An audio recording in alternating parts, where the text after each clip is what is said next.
say God bless you, that brother. with your mouth, God bless you. I'm sorry. I'm sorry. Keep doing your thing, sis. Still loves you and still died for your sins. God bless you, brother. God bless you guys. God bless you. Jesus made a sacrifice for everyone, so you need to believe in what he did, and that sacrifice is offered to God on your behalf. Amen.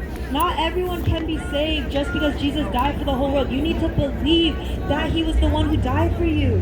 What God has wanted from us from the beginning is trust in him. The biggest sin that we can do is not trust in this amazing God who created the heavens and the earth. That's such a sin, and I have to repent for that every day when I don't trust in God. You need some prayer right now? Yes, Amen. What's going on? What's going on in your life? So I'm in a shelter and it's hostile. Okay, yeah, I've been hearing a lot of stuff. What is your name? Donna, nice to meet you. My name's Lewis. I got you. I'm faithful, so don't worry. Amen. I'm a believer in Jesus Christ. I gave my life to Jesus Christ about 4 months ago, and he saved me from a weed addiction, and he's also saved me from suicidal thoughts. So I truly can tell you from a personal perspective, not even focusing on his word, because his word is even greater. But in my life, he's done many things, and it came through prayer. It came through my mother praying for me. It came through my family members praying for me. And then it came through this beautiful church that I ended up meeting, that he led me to. We're here with Christ Forgiveness Ministries. So what is it? Christ Forgiveness Ministries. I can give you a card so you can check us out. We have a YouTube channel. You can check out our videos. We actually have sisters and brothers who were in the shelter system, and they were saved by the Lord Jesus Christ. Well, I do believe I'm saved. Yeah, no, but I'm saying like they saved out of it. I'm sorry. Yeah, like they got them out of it. The Lord got them out of that situation. You know, yeah. So I left this morning, and now because I said something about the noise, so it was lit this morning when I left. You know what I'm saying? So I was like, Satan's busy. Yeah, absolutely. Yeah, as you can see, just from this right here, like the world is going into turmoil. We are in our last days, and it's just so plain as day. Like evil is everywhere, and you can judge a tree by the fruit that it bears. And so if you look at the tree, everything's rotten right now. But I would love to pray for you. Is there anything specific you want me to pray for you about? Well, two things. Three. I mean, my faith is really being tested again. Are you born again? I believe so. Have you been baptized? Have you been baptized in the name of the Lord Jesus Christ? Amen. Fully dunked? They dunked you all the way in? Yeah. All right, amen. Praise the Lord. That's awesome. And you believe that Jesus Christ is your Lord and Savior? Yeah. Amen. But it seems like every time I do what I feel God wants me to do, I'm in Amen. Well, the Bible talks about this in Romans.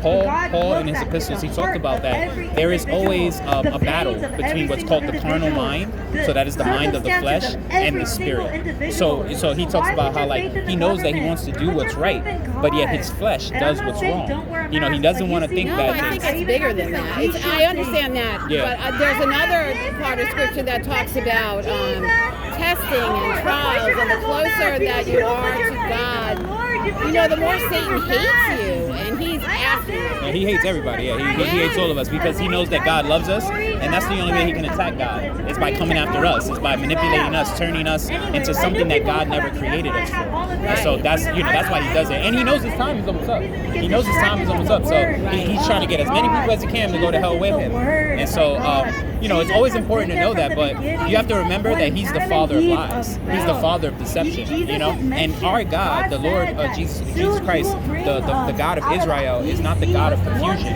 It's not the God of doubt. He's the God of truth. So you just got to remind yourself that when you're in those kind of states, that's just the devil messing with you. That's the devil trying to take away a blessing that's about to come into your hands from the Lord.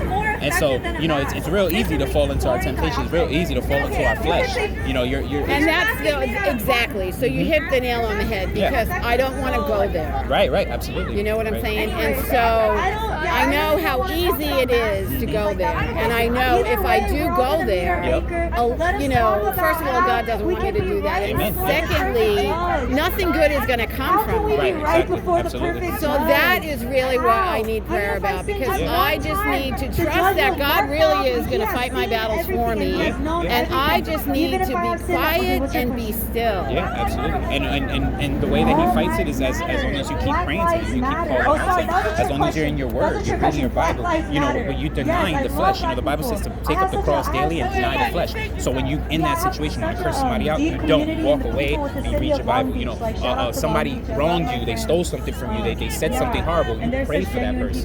You know, that's how you win the battle. That's how you fight. And that's how you know he's going to continue to bless you, because you're doing his will. Because that's what Jesus did. When Jesus came, they persecuted him, they did all this stuff to him, and he still loved everybody. He could have not died on the cross. He was God. He was God's son. He could have. But why did he do it? He did it for those enemies. He did it for those people that hated him. He did it for us. He did it for the future, all the future generations that he knew were going to be sinners. Always. That's how much he loved us. And that's what he commands, is that we're supposed to love our enemies and love our neighbor like we love ourselves. That's the main command. The number one commandment is love God with all your heart, mind, soul, body, and strength. So you're doing the right thing. You realizing, you stopping and turning to me and saying, I need prayer. That's how you know you're living the right way for the Lord. Because you don't want to sin. You don't want to sin. When you do it, you're gonna feel bad. That's how you know you're saved. That's how you know the Lord is in you, and that's how you know God loves you, and that He's watching over you. He sent you here. Because I wasn't even planning on coming here. I just heard from my church. They were like, "Oh, Ibrahim's there." I was like, "I'll go." And so I'm here. He sent me here to pray for you. Amen. You know what I'm saying? And that's how it works, Donna. Like, keep your faith, keep strong, because I'm telling you, a blessing's on your way. That's literally how it works. That's why the devil's messing with you. That's why the devil's making those people wild out and go crazy and the thing. Yeah, that was so evident this morning. It was like, oh my God, look at this. Yeah, and you're just trying to do what you got to do. Yes, exactly. And then but you got to remember too that the wages of sin is death. That's what Paul talks about, Romans 3:23. The wages of sin is death, and the free gift of eternal life is through the Lord Jesus Christ. And so Satan knows that you have that, so he's trying to take that away from you. He's already defeated those people. He's already got them in sin. He's got them deceived, thinking that they do what they feel is what's going to bring them salvation. He's already deceived them. But he's working on trying to deceive you. He's trying to get those people who are lost to get you to get lost, because then that's when he wins. I got a Christian woman to lose. I got a Christian woman to curse. I got a Christian woman to think hateful thoughts and things like that. That's not what you're going to do. You're going to pray for those people. We're going to pray for those people right now. And we're gonna keep moving in the faith, right? Amen. I don't know. Why don't you ask the Lord about that question? Heavenly Father, I come to you right now, What do I humble, think? Lord, and thankful for the ability to pray to you, Lord. Thankful for the ability to be alive, to have breath in our lungs, to be able to come together and call upon you, Lord. For the Bible says in Matthew 18, verse 20, where 2 or 3 are gathered, you are there in the midst, Lord. Father God, I just want to thank you for using me as your tool of righteousness. Thank you for using me to pray for my sister Donna here, Lord. She is stressed. She is going through it, Lord. She is going through the woes of this world, Lord. And Father God, it's just a testament to your beauty, to your love, and to your strength, that you are able to talk to, you are able to bring us together and call out to you, Lord. Call out to you when we need you the most. Right now, my sister needs you, Lord. Donna needs you to give her wisdom, to give her strength, encouragement, Lord. And most importantly, the most powerful weapon that we have, Lord, is love. The love that was displayed through the Lord Jesus Christ when he died for us on the cross. That is what saves us all, Lord. The love of him going on that cross and dying and giving his life for all of us sinners who didn't deserve it, Lord. You could have easily just snapped your fingers, Lord, and took us all out and started anew, created a new world. But you didn't, Lord. You loved us so much that you came and you died for our sins. You came in the flesh and died for our sins. So, Father God, I lift up Donna right now in prayer. I pray her into your hands, Lord. I put her into your hands. I pray that you shape and mold her, Lord. I pray that you make her a mighty woman of God. I pray that you always remember the sacrifices that you always allow her to remember the sacrifices that the Lord Jesus Christ has done for us, Lord. And that these trials and tribulations that she is going through is just a test, Lord. It's just a season that she is going through, Lord, and that there is light at the end of the tunnel, and that light is through Christ. That light is through reading his word on a daily basis, Lord. That light is through our prayers that we are giving out to you right now, Lord. We are calling upon you, Lord. Father God, I want to pray for all of the lost people that my sister Donna is around, Lord. All of these people who are in the world, in their sin, Lord, in their lust, in their smoking, in their drinking, in their fornicating, Lord, in all of the sins. We know, Father God, we feel for these people. We call out for these people, Lord, because they are deceived by the liar. They are deceived by the adversary, Lord. They are deceived by the devil, Lord. They are lost.